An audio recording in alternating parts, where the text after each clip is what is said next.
Allez, salut à tous, c'est Siendogs et on se retrouve aujourd'hui pour la nouvelle saison des tutoriels de Minecraft dans Cinema 4D.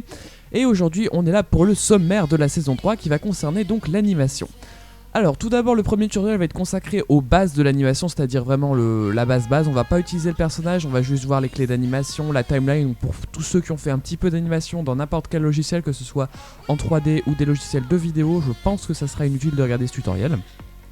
Ensuite, on va voir les bases de l'animation avec le personnage, donc le personnage qu'on a créé dans la saison 1 des tutoriels, que je vous invite à aller voir. Troisième tutoriel, on verra comment prendre et comment poser un objet, donc c'est quelque chose qu'au début, en général quand on est débutant on sait pas trop faire, donc comment un personnage peut prendre un objet, par exemple poser sur une table, le garder dans sa main qui bouge en même temps que sa main, et ensuite le reposer. En quatrième tutoriel, on verra tout ce qui est animation de la caméra, c'est-à-dire comment on fait des beaux tracking avec une caméra, comment on peut cibler un objet avec une caméra, on verra quelques paramètres de caméra.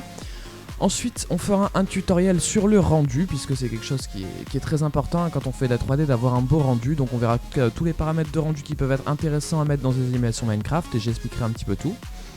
Ensuite, on verra le C-Motion, c'est quelque chose qui est disponible dans Cinema 4D R13 et R14 qui permet de faire des animations comme des cycles de marche par exemple qui sont automatiques et qu'on peut un peu programmer, un peu paramétrer, donc on verra ça. Et enfin, je vous demanderai de me proposer un exemple, soit dans les commentaires, soit sur les réseaux sociaux. Donc je vous demanderai de me proposer un exemple d'animation et on en fera un donc en vidéo afin de voir toutes les petites choses qu'on aurait... donc on va appliquer ce qu'on a fait dans le tutoriel précédent, mais on verra également toutes les petites choses qu'on n'a pas pu... que j'ai pas pu aborder, que j'aurais oublié. Donc on fera vraiment un exemple concret pour nous permettre d'appliquer en fait tout ce qu'on a fait.